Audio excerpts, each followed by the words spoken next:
ये एक सच्चा किस्सा है जो मैं आपसे साझा कर रहा हूँ। बात बहुत पुरानी नहीं है। मैं आज से लगभग 3 से 4 वर्ष पहले एक बड़े शहर के एक मोहल्ले में रहकर पढ़ाई करता था। यह एक किराए का मकान था जिसमें मकान मालिक एक अलग पोर्शन में रहते थे और किराएदारों के लिए एक अलग पोर्शन था। किराएदारों के लिए बना मकान का ये पोर्शन असल में मकान का पुराना हिस्सा था, जिसको नए हिस्से में मकान बन जाने के कारण लगभग अलग मान लिया गया था।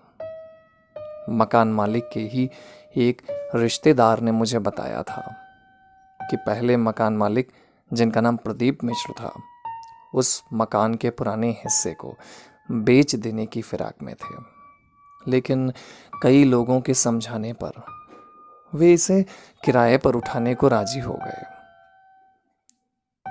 उस पुराने भाग को उन्होंने बिल्कुल भी बनवाया नहीं था।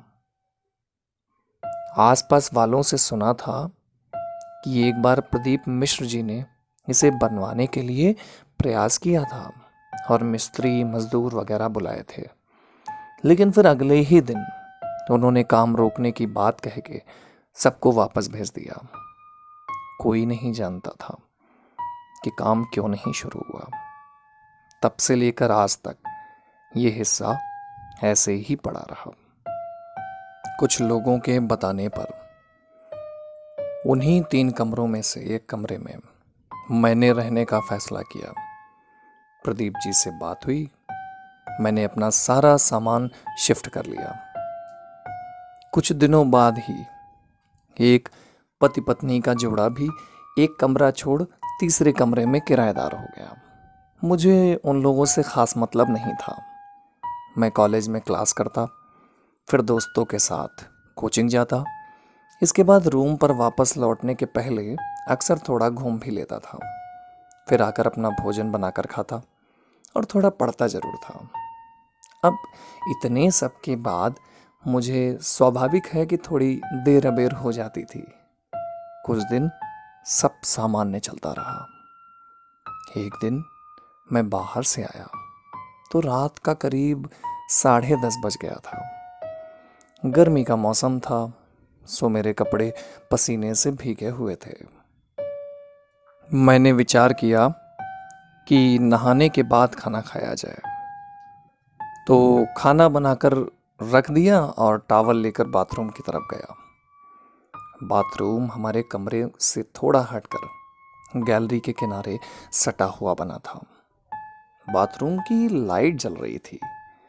मुझे ये समझ आ गया था कि अंदर कोई है, क्योंकि नहाने की आवाज़ आ रही थी। मैंने दिमाग लगाया कि शायद पड़ोस वाले कमरे में रहने वाली भाभी जी होंगी।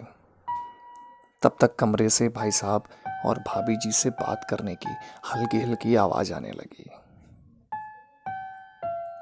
अब मुझे पक्का यकीन हो गया था कि दोनों पति पत्नी अपने कमरे में ही हैं। तो फिर बाथरूम में कौन है? थोड़ी देर तक इंतज़ार करने के बाद मैंने विचार किया कि शायद मकान मालिक के घर से कोई भी हो सकता है, वरना इतने समय किराएदारों के बाथरूम में जाने की हिम्मत किसकी होगी भला। ऐसा सोचकर मैंने बाथरूम के दरवाजे को धीरे से अंदर को धक्का दिया। दरवाजा खुलता चला गया, आवाज आनी बंद हो गई और अंदर जाकर देखा तो पानी फर्श पर फैला है, जैसे अभी का फैलाया गया हो। साबुन बाहर पड़ा है, शैम्पू की बोतल खुली पड़ी है और बाथरूम में कोई नहीं है। हर तरफ देख लिया, अंदर एक चिड़िया का बच्चा तक नहीं मिला। अब मुझे घबराहट होने लगी। थोड़ी देर पहले मुझे लग रहा था कोई ना कोई बाथरूम में पक्का ही मौजूद है, लेकिन कुछ क्षणों के बाद का नज़ारा मैं खड़ा देख रहा था। मुझे घबराहट होने लगी। मैं बिना नहाए ही वहाँ से चला आया। खाना भी नहीं खा सका, सो गया। सुबह भी नहीं गया बाथरूम। कॉलेज गया तो दिन भर वही घटना दिमाग में घूमती रही। शाम को रूम पर आया, थोड़ा थक गया था तो बिस्तर पर लेट गया। लेटते ही थोड़ी आंख लग गई। अचानक अचानक मेरी नींद खुली और मुझे महसूस हुआ कि कोई मेरे बिस्तर के पास खड़ा है। मैं बहुत कोशिश करके भी अपनी आंखें नहीं खोल पा रहा था। सारा शरीर जैसे मेरे कंट्रोल में ही नहीं था। मैं चाह कर भी बिस्तर से उठ नहीं पा रहा था। मेरा सारा शरीर जैसे जैसे लकवा मार गया हो, ऐसा हो गया था। आंखें खोलने की पूरी ताकत लगाते हुए मैंने महसूस किया कि वो जो कोई भी था मेरे नज़दीक बिस्तर पर बैठ गया। मेरी तो जैसे सांसें रुक सी रही थीं। उसके बाद उसने अपने नाखूनों से मेरी बाह पर खरोच दिया। पलक झपकते ही मेरी ताकत लौट आई। मैं बिस्तर से उठा, भागकर दरवाज़ा खोला और बाहर निकल आया। हड़बड़ाहट में मेरी धड़कनें बहुत तेज़ चलने लगीं। मेरा गला बहुत तेज़ सूख रहा था। अचानक मेरी नज़र मेरे हाथ पर गई।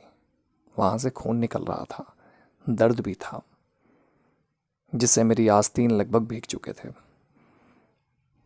मैं बाहर ही चबूतरे पर बैठ गया और घुटनों पर सर रख लिया। पता ही नहीं चल सका कब आंख लग गई। सुबह लगभग 8 बजे दूसरे किराएदार के जगाने पर मेरी आंख खुली।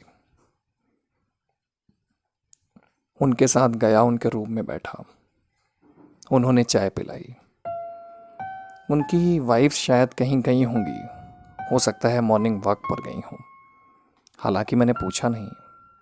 मैंने उन महोदय को बताया कि रात तबीयत खराब हो गई थी। असली बात मैं गोल कर गया। सोचा कि ये मुझे डरपोक समझकर मजाक ना बनाए।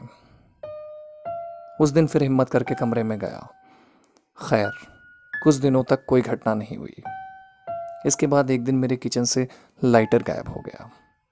मज़े की बात यह है कि मैंने लाइटर को बस 1 मिनट पहले गैस जला करके रखा था। मैं कहीं गया भी नहीं था।